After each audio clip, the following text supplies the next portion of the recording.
I think it's you, Greg. Oh, it's me? Okay. Let me try and. When you lean back, it disappeared. The sparkling sound. Okay. Is it all good now? Yeah, almost. All right. I'm taking a look at YouTube first to make sure that we're live. And okay, officially we are live, ladies and gentlemen. Um, First of all, just to introduce you guys, we have on the podcast right now Mr. Filip Larsson, who, as you guys know, is currently the destroyer of Matt Mask. Some people say. I don't know who And the Wayne some people are. Withers. Yeah, yeah, and Wayne Wither. Don't forget Wayne Um, Withers, who get destroyed too. Amazing. And alongside with him, we have my buddy Mike Ford, all the way from Malaysia, number one right now. Also at the Colorado event, together with Philip. He was there competing at the Strongest Arm on Earth tournament, I believe. And yeah, just to start off the podcast, maybe Mike, you can share something about your experience there, and then later we can talk a little bit more about Philip, his experience there, and what's going to happen moving forward. Good experience overall. I obviously am not up to par with my WAF rules.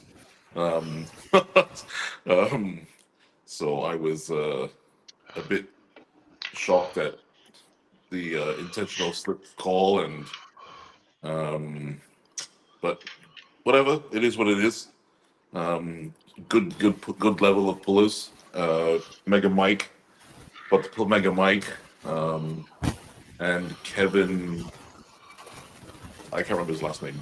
IFA Yeah, Mega Mike Grandmasters. is he's probably like top 10 level in North America now, right? Yeah. To my So I got a knowledge. stop on Mega Mike, which makes me happy.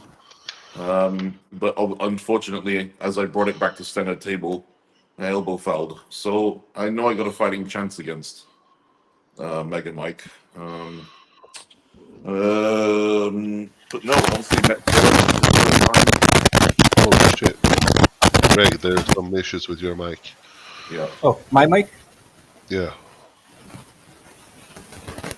Okay, is it still going bad? No, it just cracked, and now it's Okay, cracking again. right. Okay, I think that's when I mute and I unmute myself. So I'll stop doing that. Is Okay, it a wired so connection?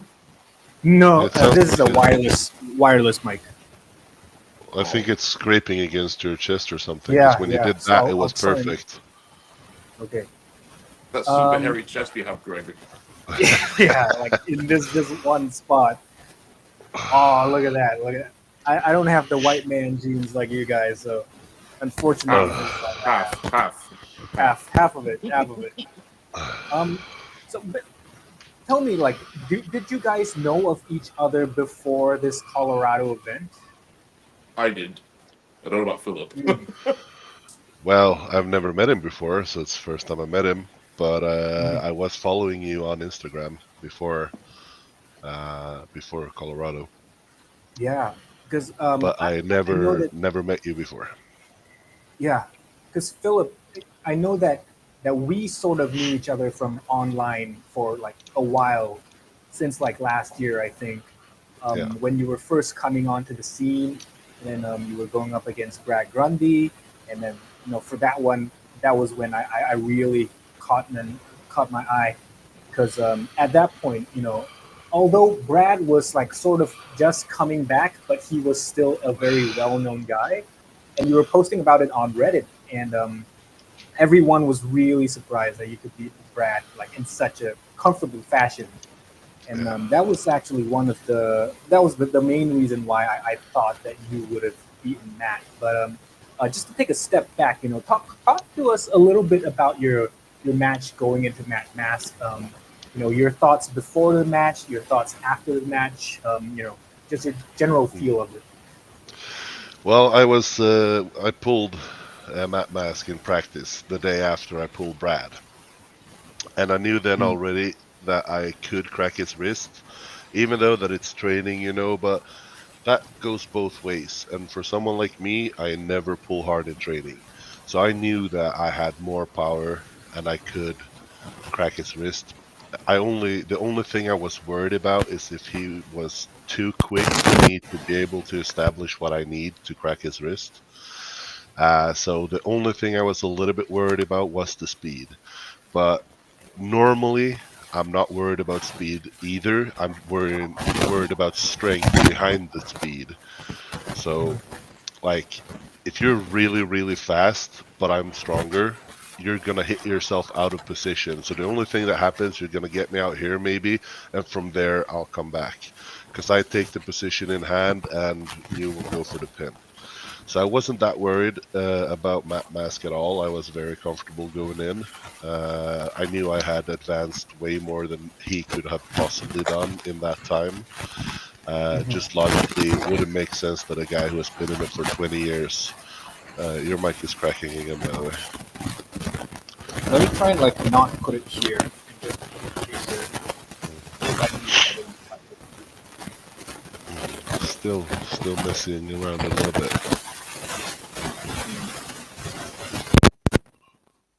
There we go. Okay.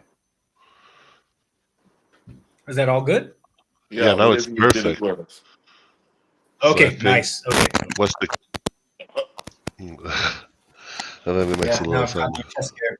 But yeah, in that match, there were at points where I thought like it seemed like you were very confident because I think there were at points where he was even getting like a better grip than you, and you sort of let him, not really let him, but you were comfortable enough to not have the best grip against Matt because I know he I, has a big hand, very hard to grip against. But yeah, I was comfortable with letting myself go a little bit lower because I felt like as soon as he hit so much in this position.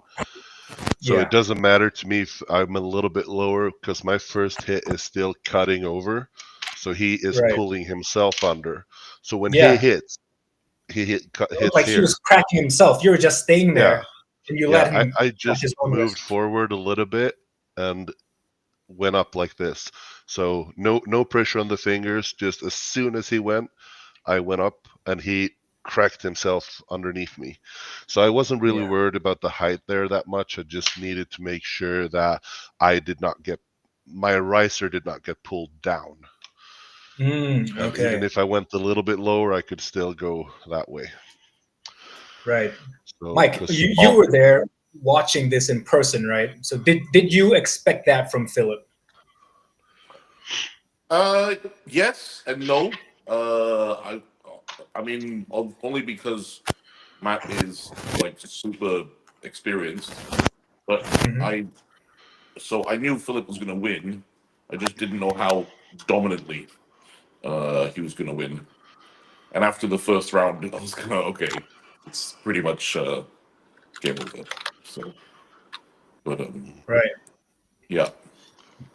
Now this is like Mike. After looking at the level of competition over there, seeing guys like Philip, who's a relative newcomer to the sport, being able to beat like a seasoned veteran such as Matt Mask, what are your thoughts on like the levels over in North America, over in Europe?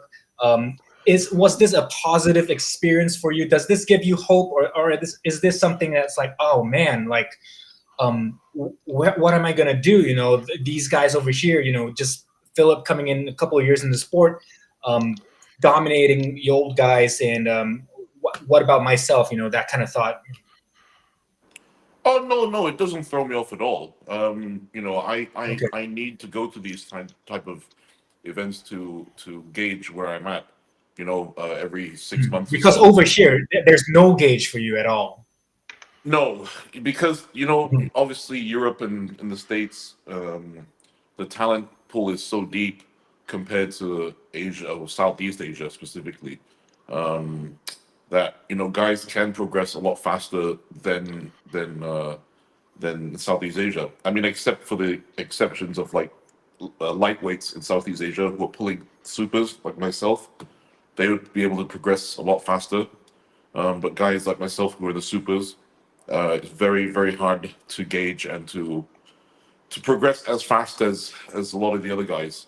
Take for example, when I was at the Arnold's, the guy who came third, a guy called Logan Bittinger, he'd Mhm. only been pulling a year, and he was already in the finals semis for the Arnold's. So it Right. just goes to show that um, because the talent pool is so deep, that these guys are able to progress a lot faster. But Mhm. obviously, Philip's an anomaly and a freak, and killing, Yeah. absolutely murdering, Mhm. massive names. So all respect to Philip. Yeah, yeah. But Philip, definitely, I think yeah, so. He is a freak. But yeah, what a lot of people, I think, like they don't really give him enough credit for is that I think Philip is just from seeing him online. I think he's a very methodical. He's a very like um, a smart technical guy. Not yeah, necessarily like on the table, but to his approach to training. I know Philip, yeah. you have like a Nerd. sort of strongman background. Um, can you tell me a little about that and how you've like transitioned from that, your training philosophy and things like that, how you've moved on to arm wrestling from that? Well, I started with powerlifting and did powerlifting for 10, 11 years competitively. And I tried every form of training style there was, from German volume training to Bulgarian to West Side to everything. And the one that I found out gave me the most strength was when I got Ed Cohn to get me in contact with Jailhouse Strong. If you know who Josh Bryant is, he's the guy who Mhm. coaches Julius Maddox. He's the guy who coaches Tom Haviland. Julius Maddox is the world's strongest bench presser, and Tom Haviland is a freak in Australia. And he coached Brian Shaw for a while as well. Wow. And the thing when I had him as a coach, I never left the gym tired. Like he pulled down all my volume, and he made sure that the sets I did were effective, but don't kill yourself. So from killing myself in the gym and gaining maybe 40 pounds on my deadlift over a year, I gained like 40 pounds on my deadlift in a couple of months because I was always fresh. I went into the gym, I did one top set of deadlifts and one or two back off sets, and then I moved on to accessories. And that training philosophy is something I go by now when I'm in arm wrestling. Not Hmm. pulling too much, not training too much, because you can only do like this amount of training. And if you do this amount of training, either the quality of training you do is absolute trash, so you're not going to gain anything from it. It's like junk volume, not going to give you anything. Or if you can do this much training and you do this much training and this much training is good training, you're not going to be able to recover. So So, you have to play around with your recovery and your how much you kill yourself in the gym. So right now I'm doing like 4 or 5 sets of each exercise, or 3 to 4 sets of each exercise, and that's it. mhm. So Yeah, I think that's something that could be surprising to many people. I've heard of friends, having like 30, 40, 50 working sets in a gym, and I'm thinking like, crazy. past like 20 sets even, like is that even necessary? Were you even pushing yourself enough at the first couple of sets where like, you're just wasting time and yeah, very, very Low inefficient. volume, when you're talking about training volume, low volume training is 5 sets a week. Mhm. Medium volume training is like 9 sets a week, and high volume training is 12 to 15 sets a week. Yeah, per So week. And I know per people doing week, like not 20, per 30 per day. session, and that Yeah, is and ridiculous. that's like then we're into this amount of training, and it's all trash. Like none of these sets can be of quality, otherwise you couldn't be doing them. And if they were Mhm. of quality, there is no way you can recover. So you're just Totally. destroying yourself. You're increasing your risk of injury. You are becoming weaker because you're killing your nervous system, and your muscles are not going to grow because you break them down so much that they won't build back up. So Exactly. So yeah, I'm so happy that you said that because I share very very similar training yeah, philosophy for you. Um, I think like a lot of the community is still pretty much based in almost like a, I don't want to use the term, but bro science kind of mm, training methodology, which I see in a lot of the beginners, and it's something that it can cause more harm than good in the long term. And I'm glad that we have guys like you who are doing this more, a little bit more reserved kind of training, and also showing results, which gives hope for other people. But granted that you're also a freak of nature, so could be an anomaly. But I don't know. It works for but you. like It works for me, which I don't consider myself a freak. So there should be something to it. And I would yeah, I definitely say watched your that there's video a lot to earlier. it. Mm, Yeah. So I was watching your video on how you train your wrist, and very very yeah, simple, straightforward. Yeah. I, like if you ask other people, probably they have like five, six, seven different wrist training exercises, mm, and I mean your wrist only really does this, and maybe like this. How many ways are you gonna train your wrist? Like honestly yeah. speaking, yeah. There's only So I train it in supinated and in pronated. Pronated it's high cuff and supinated it's low cuff. Those are the yeah. two things I do. And I make sure that this angle is closed because this muscle needs to be used. I don't squeeze here so my fingers go up like that. I try to contain as much as possible. Mhm. That's it.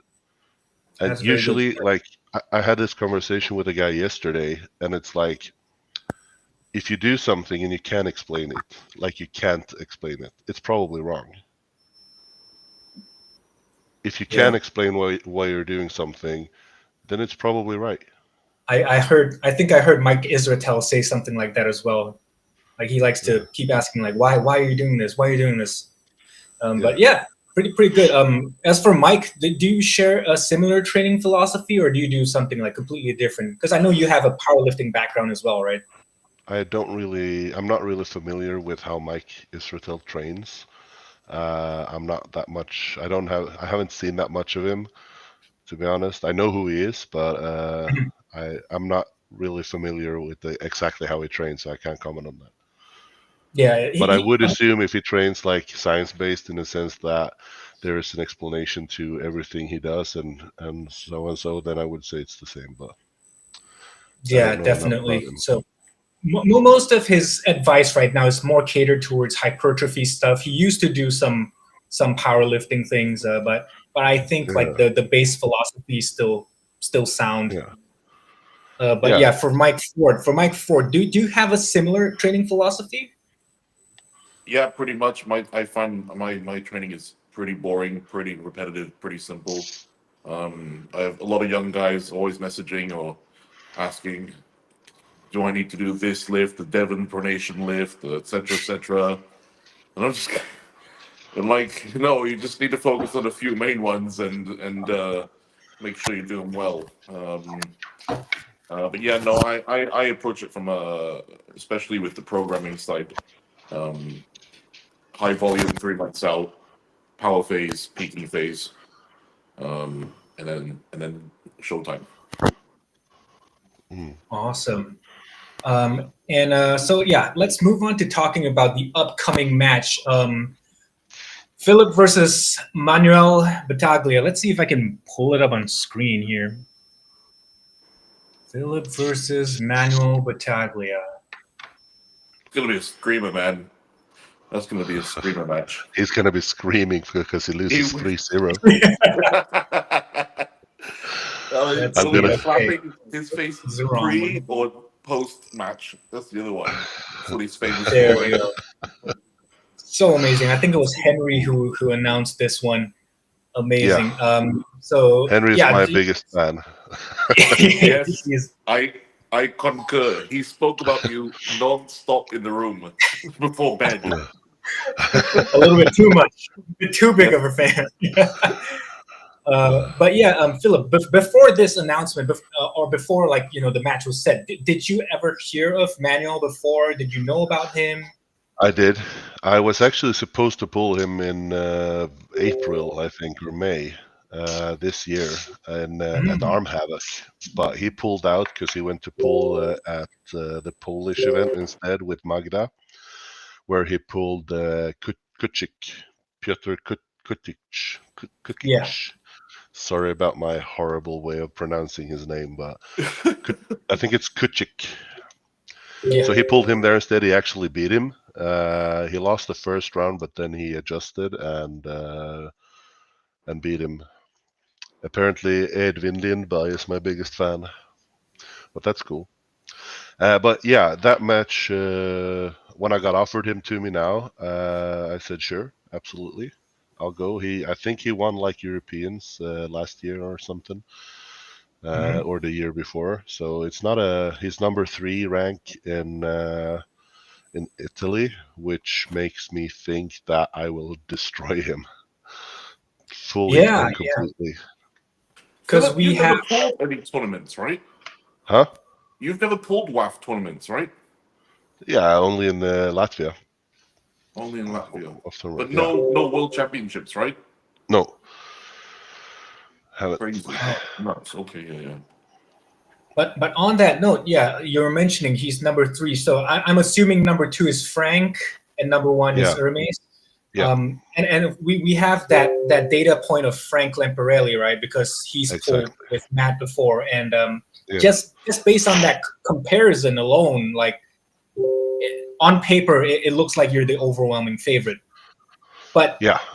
to play devil's advocate, is there anything that you sort of see that you have to be careful with Manuel as opposed to pulling with Matt or other people in the past? What I've seen from him is that like he doesn't really have any surprises for me. Uh, if he comes in strong, like stronger than ever and stuff, then it could be a match. But Hmm. style-wise, I don't think I see that I have any issues with him of for that what I have seen in his videos or in his matches. I'm actually not that worried. I'm also not underestimating him at all, for sure. Hmm. But like the I've seen him pull Sandris. Yep, Uh, yep. He got one pin on Sandris, I think. that But was didn't he other lose on fouls? matches, yeah, other rounds, Sandris could just like cup him in and just got bled out. It looks like Yeah. whenever his pronator gets compromised, and he sort of just goes Ooh, down into a king's move, and yeah. yeah. And I'm not worried about Kings movers unless they are very good Kings movers, Mhm. like Michael Todd. Because I saw someone here asked how I think I would do versus Michael Todd, and right now, I think I'll win center like this way. I think I can maintain middle, but there is no way I'm pinning him three times. There is just no way. So I would not accept that match currently because I don't Have accept. I you would not accept matches that I don't think I have a chance of winning. right? Have you gripped up with Mike before, like Michael Todd Only before? only on a bar table in New Jersey. No pulling at all. Just grip up. Okay. Mhm.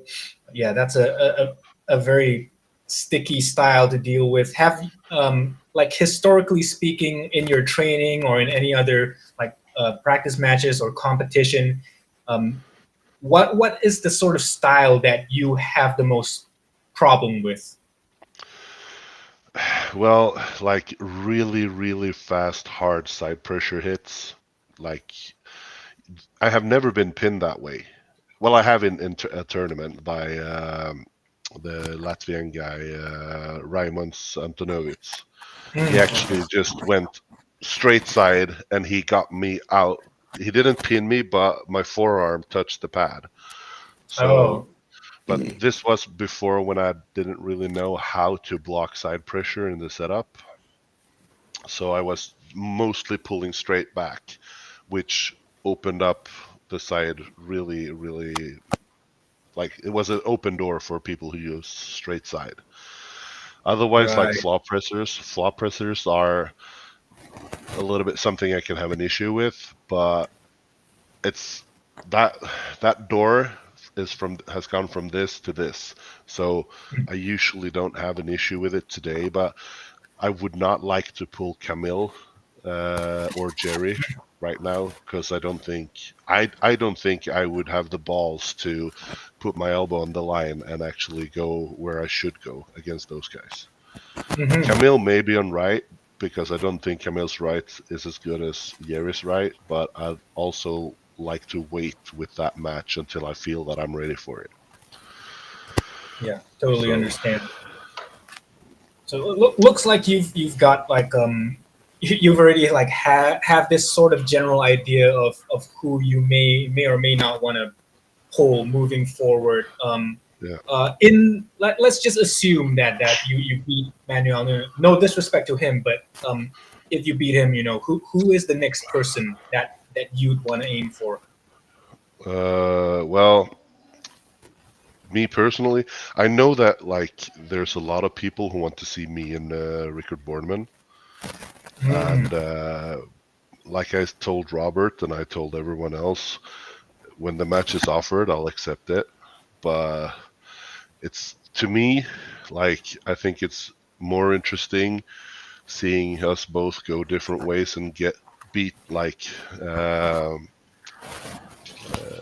established arm wrestlers and then face later. But I mhm. also think that I'm gonna fucking destroy him. So it's like I'm gonna kill that guy. Do Wow, you wow, So okay. do you think you would have beaten Pavlo, Philip? oh, he's no chance. Okay, so based No on chance. Oh, the performance at Zero East chance. West 19, I love Pavlo, but he has zero chance. Mike, do you think you can beat Pablo?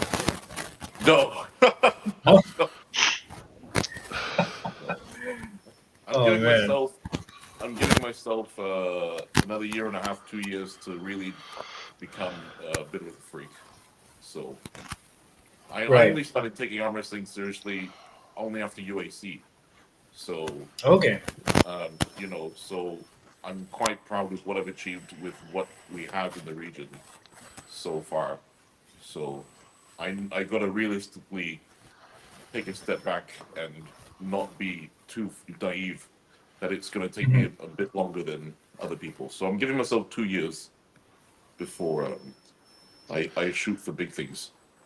So Totally understand. But For, the style you have, I pulled you in behind, like behind the scenes on yeah. Denver. Your style would be the best one for Pavlo. He would smash you in that sense. But your Okay. strength, I think, is good enough. It's just that you need to attack differently if you're Yeah. facing Pavlo. I remember you saying. I remember you saying. I don't remember what I said, but I don't want to say it here. Yeah. I said it's the shittiest move in arm wrestling. Yes, you did. Yeah. my goodness. So then, But Philip, it's if you were to be a matchmaker for Mike, if you were to hmm, matchmake Mike with someone from the West, who would you think would be a good match for him? hmm, like from the West Europe or from the West United Could be States. Europe or North America. Hmm. Like he's very, very strong. There's no doubt about it.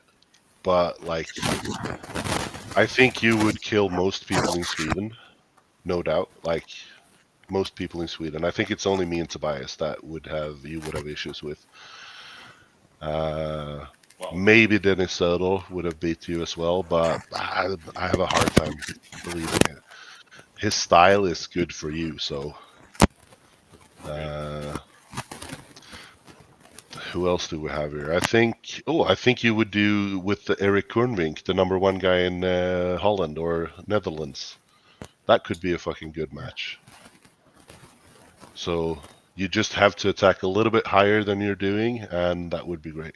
I've been working on that since I came back. By the way. Yeah, good. Yeah.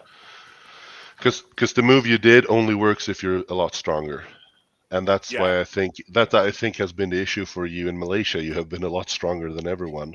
Yep. It's not a bad move per se, but the problem is if you do not attack high and you still pull, you're gonna pull yourself under for someone who's attacking high. Yeah. Yep. Yep. So it's not a strength issue. It's just a technical issue, in my opinion. Saray Yeah. could also be cool. That what Drew said. Drew is saying Ford versus Saray. Oh Yeah, yeah. that could actually be a cool match. Yeah. I didn't watch the full match between Derek and Saray. How did that go? Derek flash pinned him 3 times without strap. Wow. Yeah. Yeah. Yeah. Yeah. So Saray did some huge technical errors in that match as well. So you should not be flash pinned without strap. That's not like you should never be that unless the guy you're pulling is like a lot stronger than you are. He just came right over the top of his hand and just opened Yeah, like and that. he tried to pull under as well. Yeah. So like he should just have kept fighting high and got the slip that way instead of trying to pull out when he's already underneath. Yeah. So Phil, earlier on you mentioned about Sweden. So last year I think I was chatting with my friend Daniel Axelsson, who's from Sweden. Yeah, He was he's in telling me the about. he's in the chat as well. He's here right now. Kapunka, Daniel. Kapunka. Oh, fucking cop. Hey, hey. So yeah, he was telling me about the arm wrestling scene in Sweden. Yeah, Top guy at that time was thought to be as by far. But right now, do you feel like you're above him? I don't know if you've pulled Tobias like recently. above Daniel. No, you and Tobias. No, not above Daniel. I know you're above Daniel. That's fucking right, I am. I believe, honestly, right now, I think we haven't seen Tobias compete on his right arm for a very long time, so it's impossible to know. But he Mhm. lost to Marcio. Marcio lost to Matt Mask, and I crushed Matt Mask. So arm wrestling math is that I should be better than him. What Mhm. we do know is that I'm ranked higher than him because I've beaten higher ranked opponents than he has on the Right. right arm. So my ranking would be higher than Tobias. How we would do against each other, I don't know. We haven't pulled. Uh, he could have, since he lost to Marcio, he could have improved like insanely much. So there is really no way to know until we actually pull. But Totally. ranking wise, I should be higher than he is. Mhm. Although I think it's in a similar situation as when they're talking about top two guys in Australia, Rickard pulling with Lachlan. Like I don't think it's something Yeah, that you should be like aiming for. Should be going like your own path, and then maybe sometime in the future you but guys it's can. also it's also entertainment. So if it's a match It that a is. lot of people want and a lot of people want to pay for, then maybe like I don't think if me and Rickard pulls, I don't think Rickard's gonna lose that much credibility just because I destroy him. Oh, totally. Oh, I'm so glad Rickard's not here in the live chat. You should I feel invite Rickard here. like Rickard's Send Rickard a link to come here. Rickard. Crush that guy. Oh man, if he's watching, What time it would it's like 2 in the yeah, morning for him. Rickard, if you're Yeah, watching, he comment. should go. We'll get you on. My Where is he goodness. now? I'll send him a message. I'll tell him that I'm talking shit about him online and he should come. I'm talking. I'm so sorry to Manuel Battaglia. It's supposed to be the next big mountain for Philip, but just over here talking shit about other people who's completely looked past Manuel.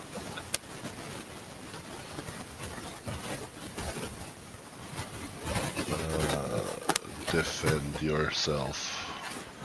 Defend yourself, Rick. Defend I yourself. think it's like 2 o'clock in the morning for him though. Yeah, but he doesn't have a job, so he That's should be true. awake.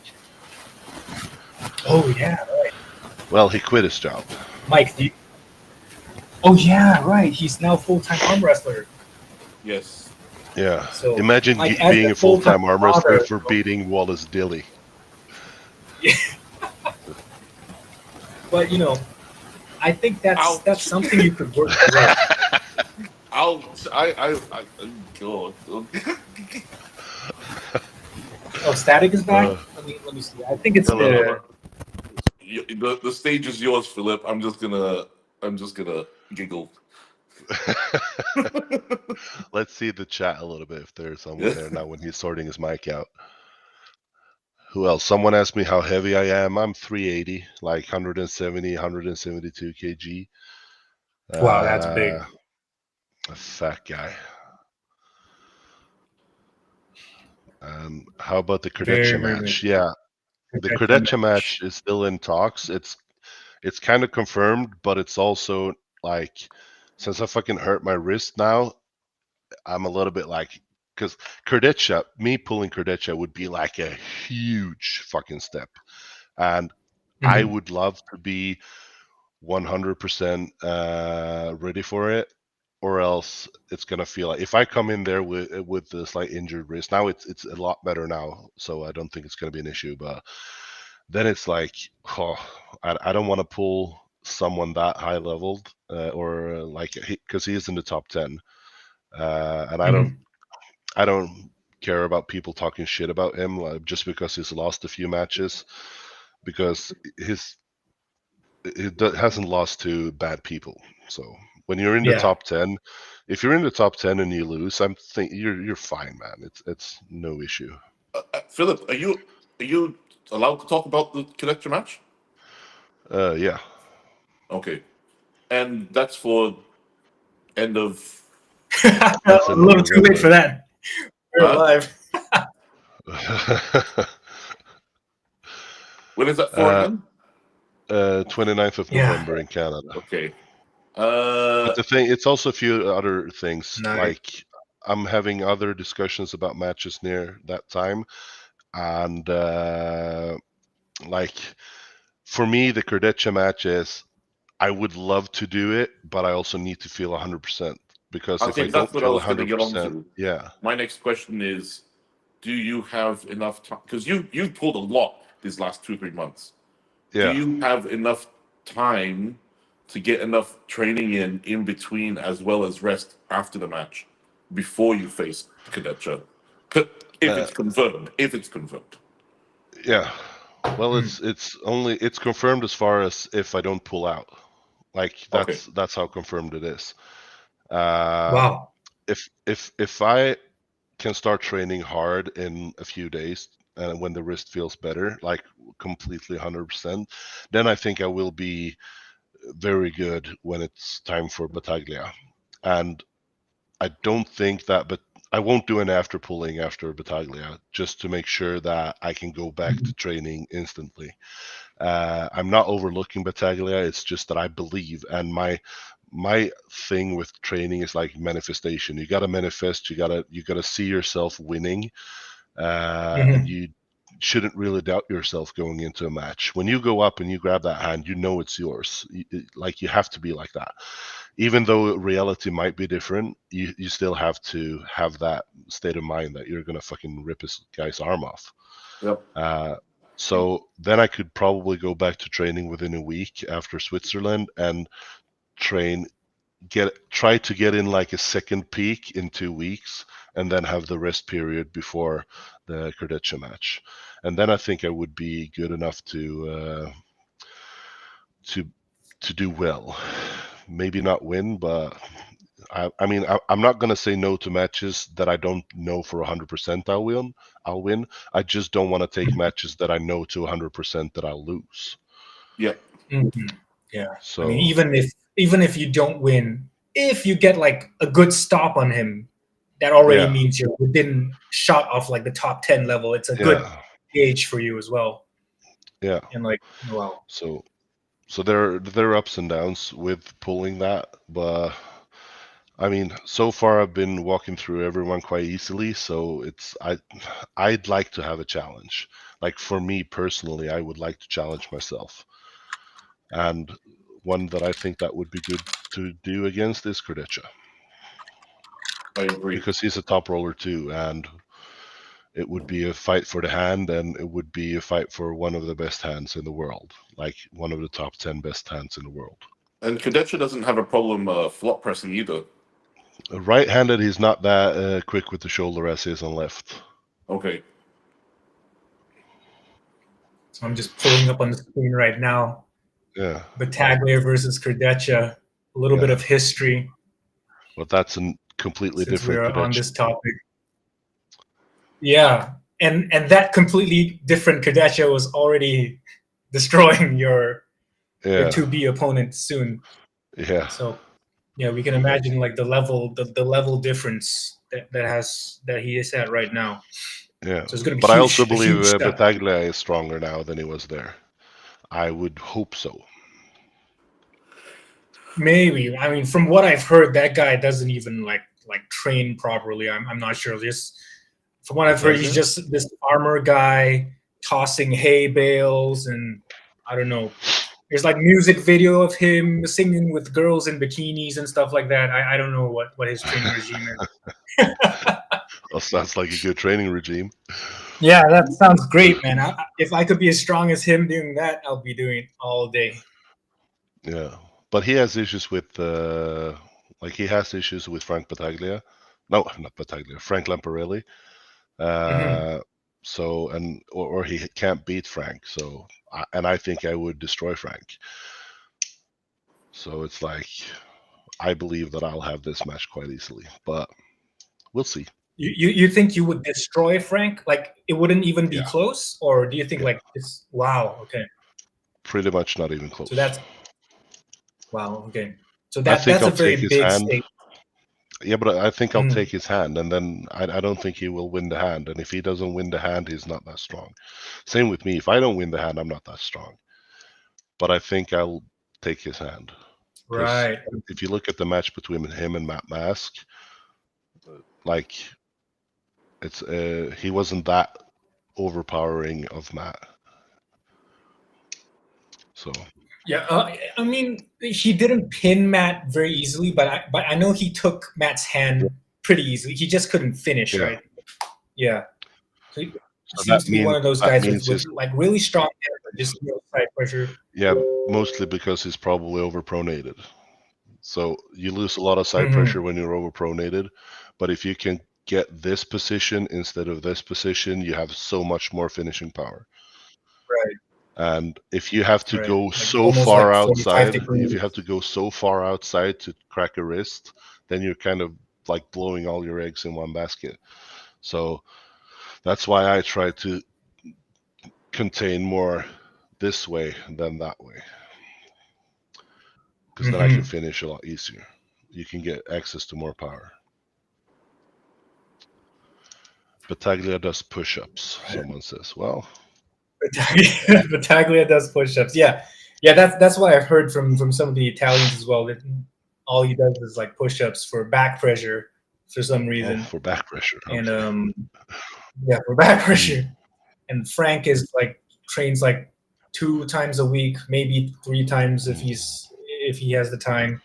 So I don't know. Like out of the top three, I think only Hermes is like the only guy that kind of trains seriously in Mm. Italy. Um, But he trains very but seriously. yeah, I think yeah, but is there anyone in the in the top 10 other than Kurdecha that you think you have the most chance against, like stylistically speaking? Is Kalinichenko still in the top 10? She Oh was. yeah, that's a good question. We can. Let me go check the EVW website if they've updated that. The tank will be good. Hmm. Do you plan on cutting any weight, Philip? That's really Me? Sometime, but not now. I Like love not Thai too obviously much. not like cutting to like 130, but like maybe 160, 155 around there. Well, it's like I've been planning to do that for over a year, but I keep getting matches, and I don't want to die into a match. Yeah, So that's I've weighed the same, like one around 170 for like over a year now. yeah, So I'm kind of getting used to this weight. I don't Mm. really care that much, and I rather win than be not fat. yeah. Do you feel like the gut hinders your flexibility on the table or no? No, and I don't think it has affects my endurance either. Being this heavy, I think that I have great endurance for my size. Yeah. Uh, so I don't.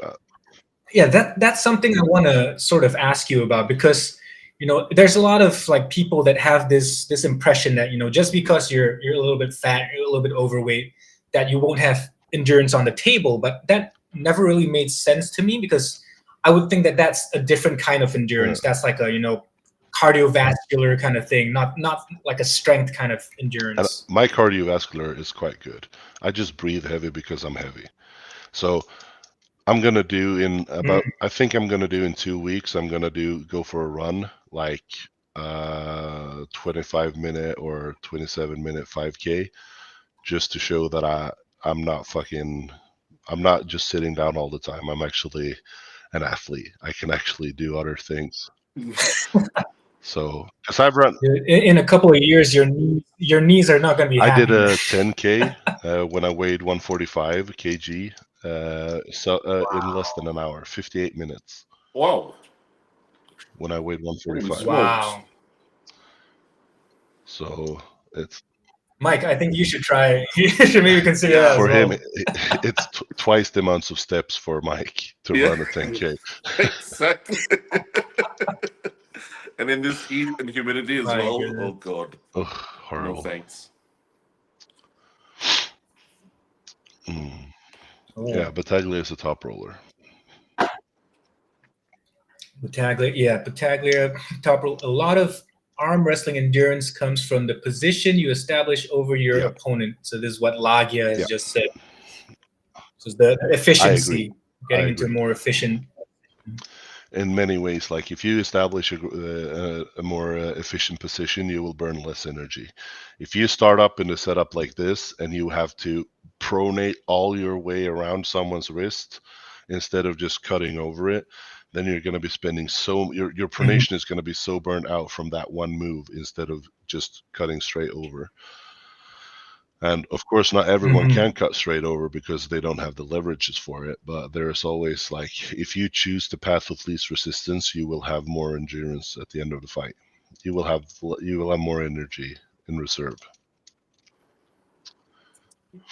So do you specifically train for endurance at the table, or using weights or anything, or is that something that's just not something you even think Well, about? I train when I do table time. I try to pull for like 2 hours. So you get a lot of endurance training that way. But it's also because I only hold in training because there's not really anyone Hmm. that I can attack. So I would just play defense in training, and I just ask them to move around and try to attack from different positions so I can react to their movement. So I might be pulling at 40, 50, 60% power, and they will go attack different directions, and I will react and defend and do stuff like Hmm. that. I usually don't stand and hold because I don't see the point in doing that. I rather be quick and effective when it comes to switching positions. Because in a match, if you face someone that's good, they're gonna be switching positions. So you can't be late Hmm. then. This seems to be something that a lot of like the top super heavyweights they experience. It's just because you're usually the only one at your level, wherever you're living.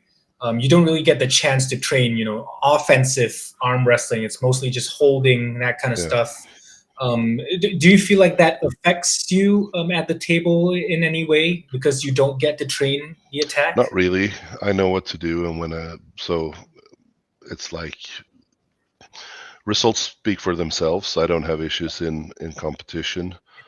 Uh, so it's hard it's hard to to like train for competition, if you understand what I mean. Because Mhm. how many times do you go to practice, and if you're the strongest guy there, if you take your competition grip, they can't do anything. You shut them down before they even start. So you have to take Mhm. give out some rope so they can actually work. So they're really like, how can I say it? You can't really train competition without going to competition when you're getting to a certain strength degree. Or Right, right. I think I yeah, agree with that. Mike, do you have any thoughts on this since you're also in sort of that kind of position of being like the strongest guy where you are? I pull the way I do, like Philip, like not like Philip, but as Philip noticed backwards, because what he said is, I hold on. So it's just it's just what feels natural to me. Um, but uh, yeah, so it's I struggle to get into those hit positions, just because I don't do it most of the time. But I will heed Devin's advice a little bit and start doing some more 2-on-1s with the hits, but not too crazy because I don't want to blow anything and get any tendonitis. So Don't worry, you'll get a lot of that super match style training in next week, right? This coming weekend. So got a nice fun match coming up in yeah, Taiwan. yeah. Yeah. And let's see some of the comments. Have we talked about Philip's most recent no. match? Yep, talked about Manuel Most recent one and is Wayne Philip Withers in Canada. Wayne Yeah, Withers. Oh he has a fast hit. yeah, Wayne. Yeah, I saw him like 2 years ago when he came to Malaysia to pull. But I feel like his level has sort of like plateaued, maybe even dropped. I I think think it's that's actually just my back up opinion. now. Yeah, because I Is it was back up? surprised. When I, What makes you say huh? that? Well, What makes you feel because that I've way? seen him pull guys that and lost to guys that I don't think I would have any issue with whatsoever. And when I pulled him, he Mhm. actually had a very good hit and a very strong hand. So I had to actually work a Mm. little bit against Wayne Withers. So as far as I know, he took this match very seriously, defending the Mac belt. He did not keep it though. I took it from him, but but Slide it in there. yeah, it's on the wall there Mm. Beautiful. over the TV. Yeah. Oh, looking great. Beautiful. So I think like honestly, I think Wayne Withers is a good guy to have on East versus West against, like, let's say Wayne Withers against Rickard Bornman. That would be an interesting match You Hmm. because really then we think have. so? Yeah, because Philip versus record would be terrible. I would have thought Rickard would smash him. Oh, he's not winning the hand for sure. Hmm. I mean, until what Philip just said, I would have thought Rickard would have smashed him. But now that he says like he's at a pretty Yeah, good he's level, been a, I think he I might he's hold gained remember a true. lot of when strength. Wayne got beat by Mega Mike like Yeah, three I four know, weeks and ago. that's the match I saw as well, and I was like, what the fuck, this guy is not going to be strong at all. But he Mhm. had a lot more hand now. Because I mean, I would never, Right, right. ever, ever lose to Mega Mike without the strap. Like there is no way Mega Mike would pin me without the strap. I Mm. like he's not gonna be able to hold on to me and pin me. Yeah, yeah, And he yeah, did that to Withers. yeah. Right. Bob Anderson in the chat saying Wayne had a better hit than Yeah, Matt Mask. So yeah. is that true? I'm 100% Okay. sure that Wayne would Wow. beat Then Matt that Mask. that 100% sure. Wow. Yeah, Okay. yeah. Yeah. That's 100% sure. Matt's not going to be able to do anything today against Wayne. If Wayne comes in the same form as when he came in with me, like when I pulled Matt and Matt false started, I didn't even move. But every round with Wayne, he actually got me out. But the thing is, with Wayne, he's hitting for pin, and you should not hit for pin against me. You got to hit for position because I'm going to hit for position. So even if you get me out a little bit, I will still be able to get your hand. Right. Yeah, that's something I've noticed from your matches. Usually, your opponent is the one that cracks their own Yeah, hand. It's not like you yeah. necessarily taking their hand. Sandra's hand I took though. Just want to make sure he hears that Just want to name drop that one. fucking best. Yeah, Mike, you were coached by Sanders, right? Your old yeah, sensei. for a little while. For a little while. Yeah, but now I'm coaching Mike instead. Yeah. No, I'm not. I just gotta send Philip a WhatsApp, and he'll give you little tips and tricks now and again. Not too much. I can tell everything. I don't mind. How did I tweak my wrist in the after pulse? I think I just got an inflamed TFCC, so I just probably like it could have been from the first hit where Wayne hit because I had to kick back a little bit.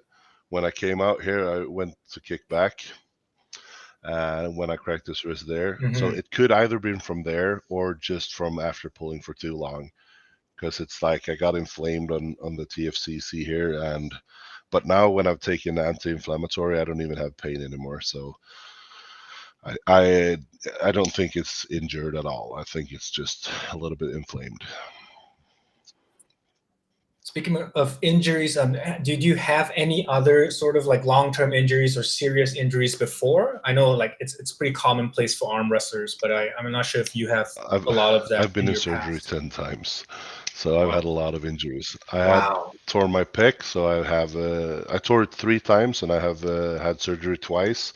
I tore my tricep on my right arm, so I have that's been in surgery for.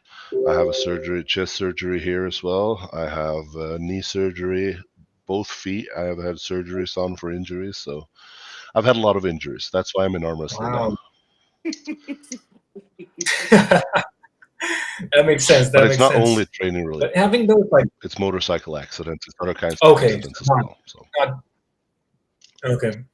Does any of that affect you now currently? Like it prevents you from training in a certain way or pulling in a certain way? on my left it does because it's like nerve damage. Sometimes my hand just stops working on left, so it's just like, Okay. but like right hand, I Damn. don't feel anything. Maybe like with the supinated shoulder roll, it just like feels like my elbow is gonna explode. But all other types of presses is fine. Pronated press or pronated flop press. But supinated presses doesn't work. Mhm. I get no power there because it feels like my elbow is Right. gonna explode. But otherwise, I don't see an issue. I don't feel anything wrong with the right arm. It feels solid. Yeah, maybe Mike, you could take on his left arm as well. I'd With probably beat Mike's left arm because he can't even get the elbow on the table. exactly. Can you actually tell me a little bit about that? Because I don't actually know like the history behind your left hand. Because you said you were born with like a sort of like issue with the left. So I was a very large baby when I was born. I was over 5 kilos, and I should have been a C-section, but the doctor forced it natural. And what happened is when he pulled, he basically Hmm. tore the nerve and dislocated my shoulder, and I think it broke the clavicle as well. So Wow. by the time, actually, I didn't have. My mom used to say I didn't have any feeling. I couldn't move my arm properly for about 2 years. So every day in the bathtub, she'd just rehab, be moving my arm, exercising, etc. And by the time I got um, moving back, like by myself, it was I don't know how the bone is fused, but I was been thinking about going to go see a what do you call them? What do you call bone doctors again? Yeah, Osteo, I so don't know, something. so I can't put my left elbow down. So I would need, if I need to put it down, I need to push off here, and then I can bring it in. Even then, it's um not yeah. So Mm. I can't physically put my elbow down. Yeah. Dang, and that's like Jody's Yeah. worst nightmare. Elbows So down. yeah, it's funny, but like grip is no issue. Pressing, bench pressing's not an issue. Overhead pressing I can't do. Um, Right. but like deadlifting, no problem. Grip's fine. But it's weird because I can do certain arm wrestling handle curls, and it feels absolutely like really a lot smoother than my right is. So it's I don't know. I don't know. Something to it. There's something to it. Luckily, no one really cares about the left. So yeah. Hmm. All right. Just checking out the comments. Need more super heavyweights in Southeast Asia. Definitely. Yep. Need them for Mike to have a bit more training partners. Philip Philip Biggest needs to come fan. and breed down here. Don't say anything to Asa. I'll come for a month. Yeah. Sow your seed like Genghis Khan. Do your Viking duties. Spread the seeds. My goodness. Edwin Lindbergh says, Philip, I'm your biggest fan. So I guess Henry's got to fight him Yeah, for it. I'd pay to watch that. So Darius is asking, how often would you train progressively heavy? So I'm guessing, how often do you do like heavy Maybe trainings? once every 2 months or so. What constitutes heavy training, Philip? I would assume 3 to 5 reps or 1 to 5 reps. Once every 2 to 3 months. Yeah, I don't train heavy. Well, heavy's relative. What's your heavy? Okay. About weight, like rep wise, when we're talking heavy in rep Yeah, like rep. sense, I Okay. usually train between 8 and 20 reps. Oh wow. Usually, Okay. and Oh you can Okay. get very strong doing Yeah, that. pretty similar. As long as you keep the progressive overload, you're still gonna get stronger. okay. So you're making like almost like Yeah. micro adjustments on the weights. Yeah, sometimes I just do another rep with the same weight. Sometimes I do a little bit less. Like I just keep adding. So last training cycle or whatever you want to call it for Matt Mask, when I did my heaviest cupping session, I had 80 kg for 9 reps or something. Wow. Okay. Wow. Yeah, that's pretty good. That's solid. So I didn't really go heavier than that because my containment, if I went a lot heavier, like 85, I could do 6 reps, but then my fingers started opening in the, and it's like, okay, don't really have to do more. I could get another handle with the strap and try to do it, but then I squeeze so much and I don't really like training that way. And is that the angle that's higher? So you're pulling it down? Yeah, it's just the highest setting on my pulley system with the cupping handle, and then I'll just.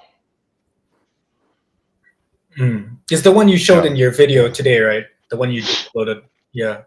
So Mike, if you go on Philip's YouTube channel, he just uploaded a whole Yeah, I video on watched his it a bit this wrist. morning, but I was slightly hungover, so I Yeah, was that like in one. and out of sleep when I was watching it. But I'll go. Yeah. Right. Pretty awesome. So I think for me, I also do something pretty similar, just because I find that the heavy like 3 to 5 rep kind of training, I usually only save it for when I'm have like before the competition, kind of peaking or strength phase. Other than that, I don't see the But you can benefits. peak. You can peak on Takes a eight bit reps as well. longer to recover. Because arm wrestling is not as powerlifting. Powerlifting, you're gonna do a 1 rep max when you when you train. But arm wrestling is never a 1 rep max.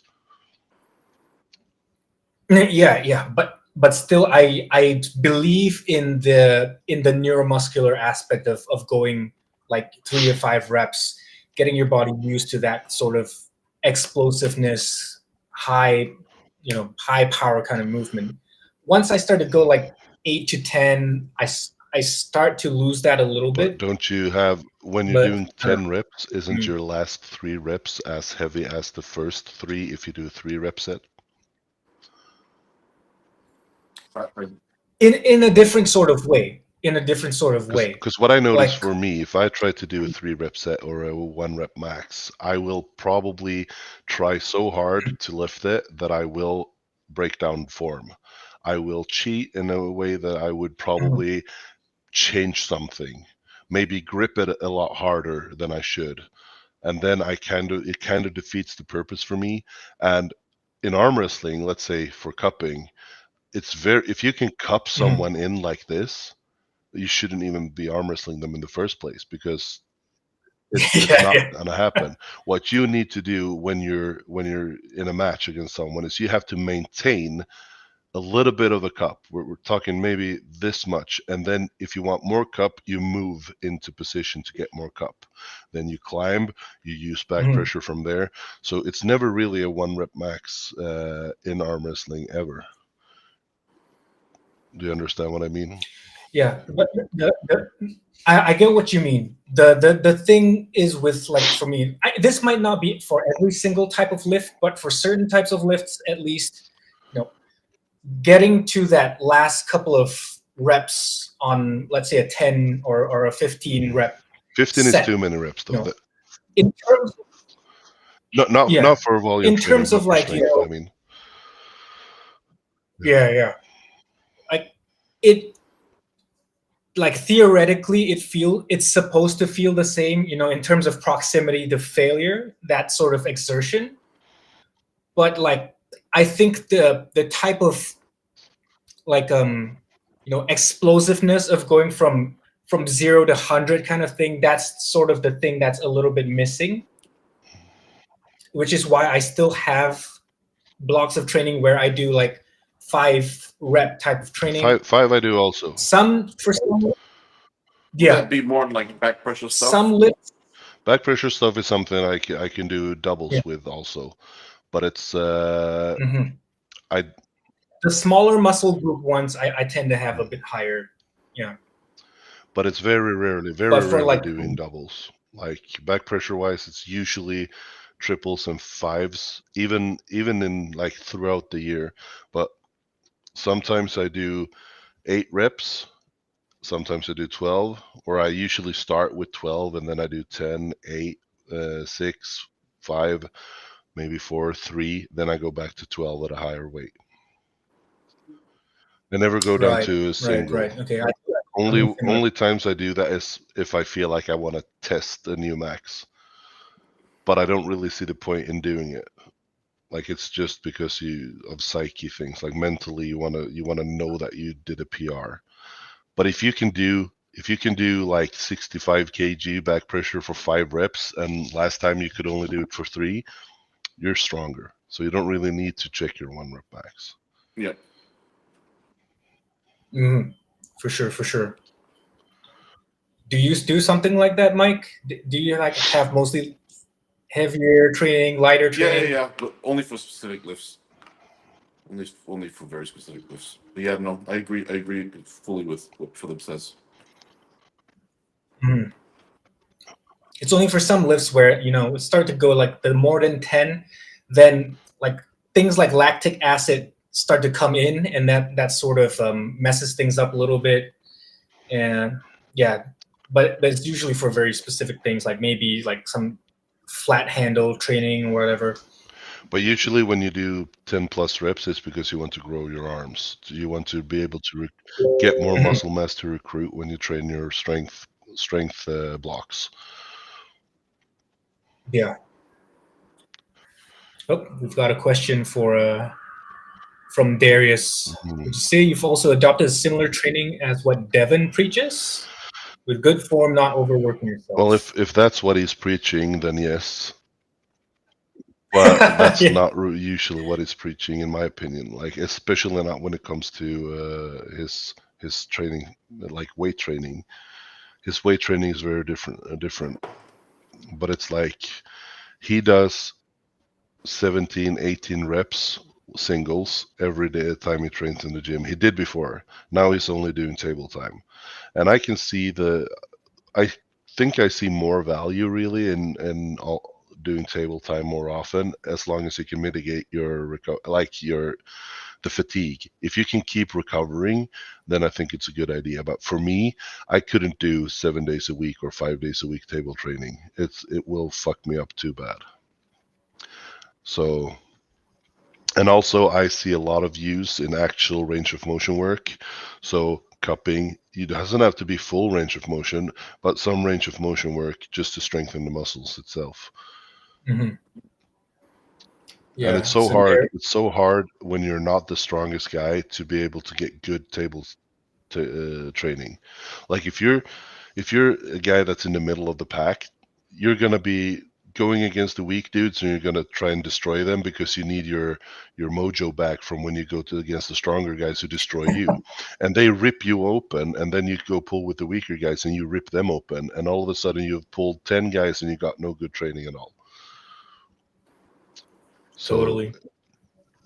for me it's a very fine line, but it's not that complicated when you think about it. Like, don't get yourself ripped open in training, and don't rip people open in training.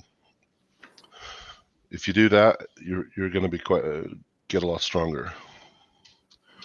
You can this. You need a highly professional club like Ottawa Have you High. been to Eton? Have you been to OHH? I would like to know because when we're talking OHH, it's not highly professional. That's not the word I would use.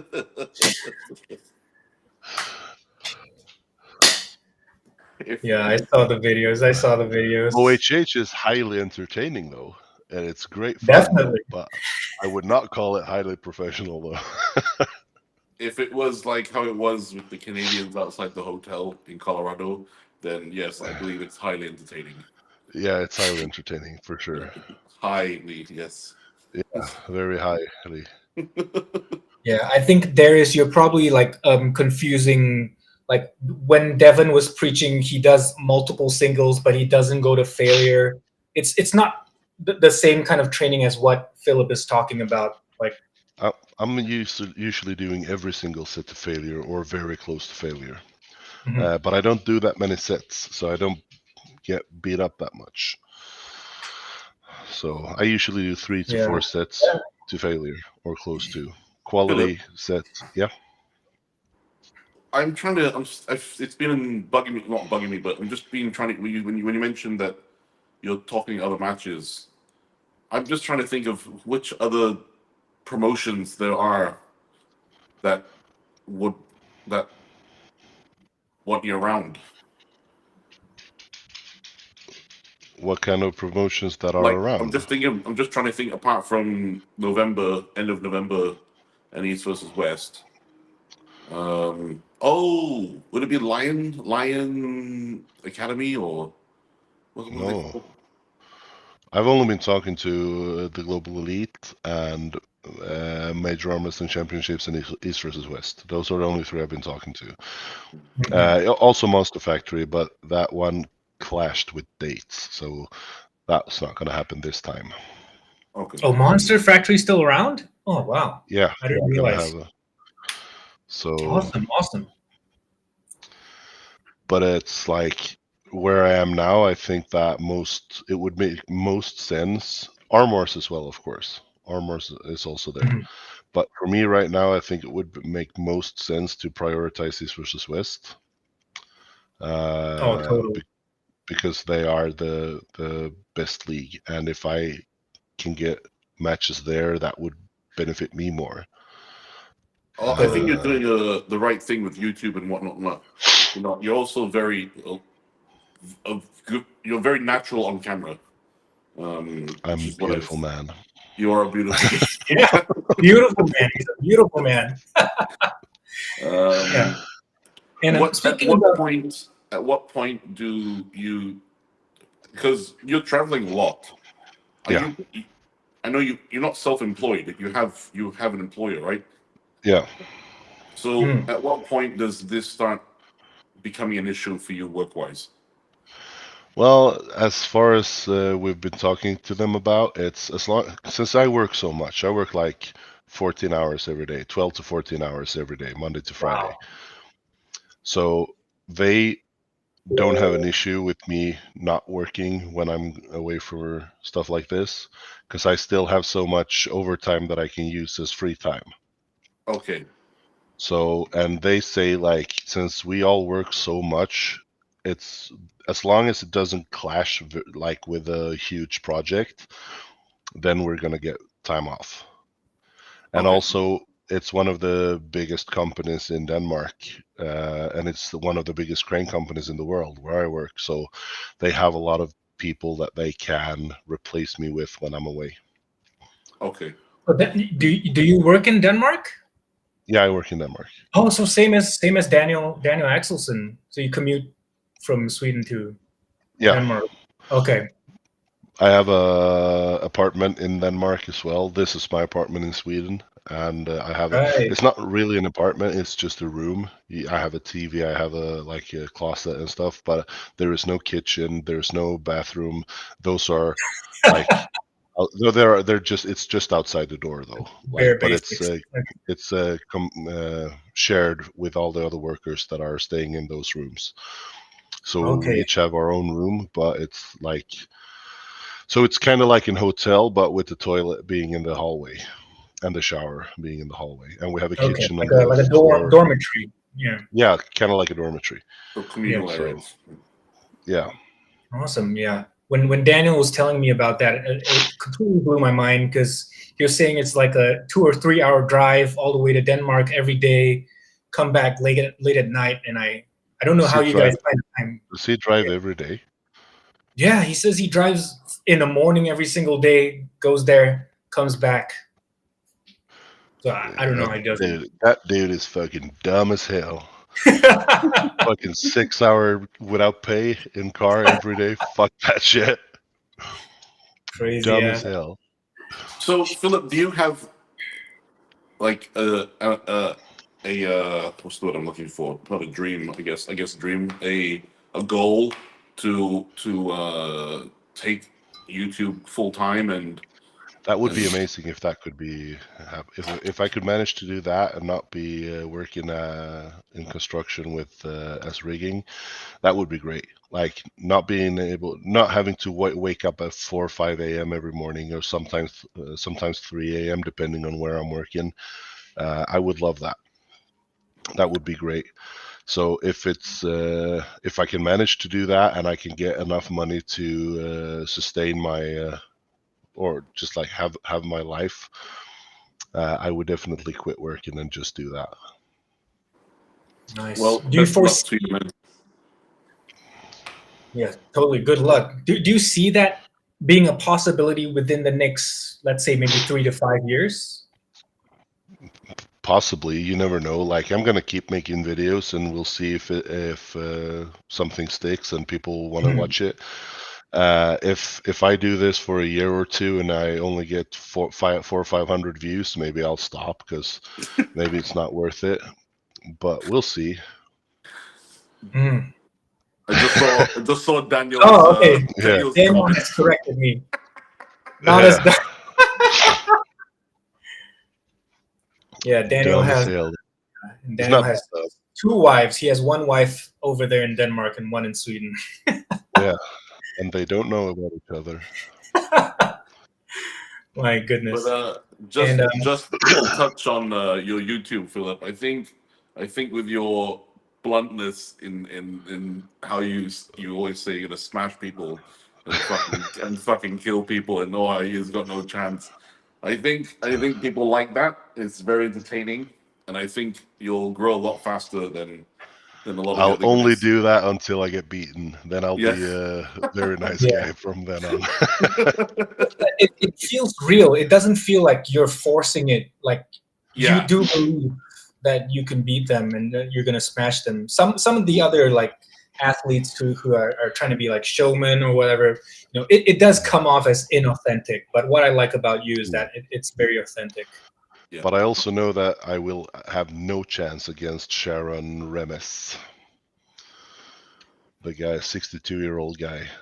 2 months training and he will destroy me. Who is this 62-year-old guy who's gonna beat you? There was some dude writing to me yesterday on Facebook. He was like, "You should train with Sharon Remes." And that Sharon My Remes was like goodness. a very good 75 kg guy, maybe in the 90s. And I've heard stories about this guy that is just ridiculous. It's just lies. All of it. They say he curled 137 kg with one arm, and I'm like, it's. And I was like, that's not true. And he said, yeah, I saw it myself. I saw it when he did it. And I'm like, you're fucking dumb as hell. Yeah. Like, Oh, I no love it. one in the history He of would, the world has been able to curl 137 kg with one arm.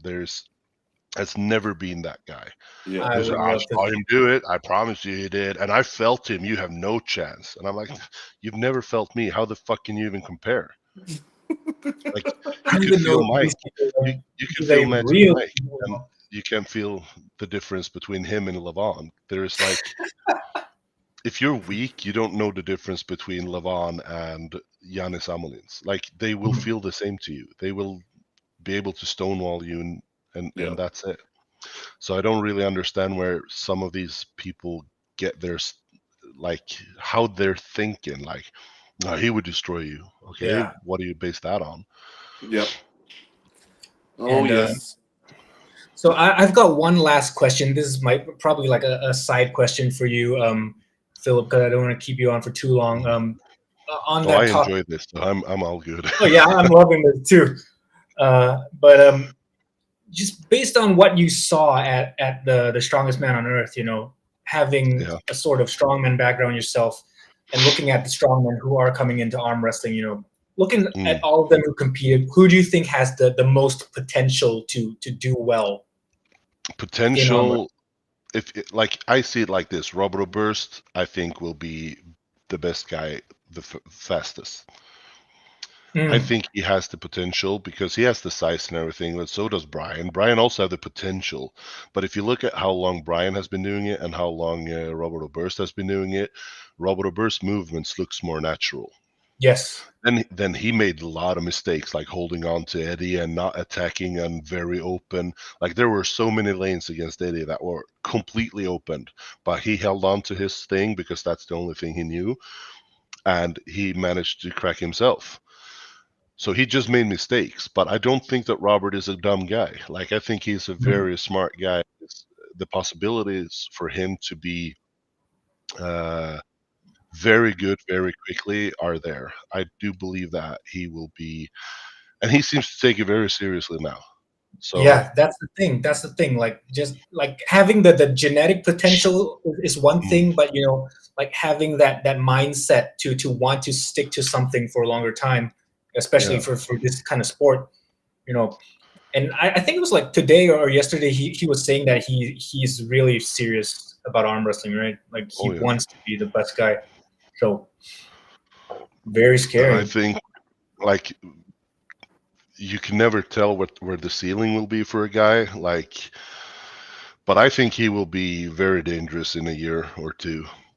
Like I think that he's gonna be the best strongman arm wrestler in a year for sure. I think that if he and Brian Shaw has a match in a year, I think that Robert will win. But it all depends on the progression of both guys. Mhm. Brian Shaw is insanely strong, but his movements on the table are still not fluid, Yeah, if you understand. especially considering he's been in this for quite a while with, Yeah, a year and a having half like or top so. level coaches teaching him. Yeah. Yeah. But I think sometimes if you have too many shifts, the soup turns out horrible. So we have a Yeah, saying in Swedish that's too many chef makes the soup horrible. yeah. And I think like when you're Brian and you get everyone tells you different. Like, yeah, you should do this because he's talking to Devin, and Devin is about all about this, all about this, and when he came into the match with Eddie and he started like putting his hand on the opposite side of Eddie's, like nothing that that makes no sense to a beginner. Why you should do that? Like you're not gonna psych him out because he only has one thing he's gonna do anyway because he doesn't know anything about it. So putting your hand there is not gonna fuck him up in any single way. So and I think that Devin does this to make people grab onto him, and that's what he wants. But I don't really know for sure because to me it doesn't make sense why you should put your hand on the other side. That doesn't make sense to me. I Maybe in a just hope. year. Oh, sorry. Go on, go on. No, you can say. No, I said I just hope Brian sticks with it after his latest video. Yeah. Oh yeah, he was talking about Hopefully. like how the first time the prize money actually dropped, right, for the event. Yeah. Yeah, but he Yeah. lost sponsors, and that wasn't the arm wrestling's fault. Hmm. So I don't think the money thing is because of arm wrestling per se. So I think it's Strongest Man on Earth. Like the Strongman show probably did not do as well because you didn't have Hooper there, you didn't have Thor there, you didn't have Yeah. like the the big the big names. Hmm. Yeah. So Well, yeah, I think we can wrap things up right about here. Really, really thankful to you, Philip. First time meeting you, and it was amazing conversation. Loved every second of it. Thank you, Mike, as well for yeah, dropping in as the co-host. And yeah, hopefully we've answered everyone's important questions today. Tune in on November 1st, I believe it is, East versus yeah. West 20 in Switzerland, and watch as Prophet Philip prophecy comes It's true. Battaglia Crushes. Manuel. gonna be crushed. Manuel, you're dead. You're gonna be eating pineapple on pizza after I'm done with you. That's how much I'm gonna destroy you. We should actually like get a pineapple and then give it I'm to gonna him. force you. I'm gonna force you to put ketchup on spaghetti. Do you understand me? Oh no. Like you're gonna be the most hated Italian in the world by other Italians after I rip you open and put ketchup on your pasta and force you to eat it. Can that actually be a side bet? Just make a side bet to him right now. Loser has to eat ketchup on spaghetti and pineapple on Yeah. pizza. Well, My goodness. pineapple on pizza wouldn't be something I dislike. I fucking love that shit. Win-win. Fucking love it. But it's sweet and I'm fat. So like Mhm. it's delicious to me. Fair But enough. no, Fair enough. I'm gonna make a statement on the 1st of November and I'm gonna rip that Italian arm off. His arm is gonna look like overcooked spaghetti with ketchup on it. Oh my goodness. There You you hear that, have it, Mike? ladies and gentlemen. Yeah. Philip Larsson, the Viking, with a statement. 1st November, catch it live, EVW Sports. I'm Greg. This is Mike, Philip. Thank you guys for watching. Thank you, Peace. guys.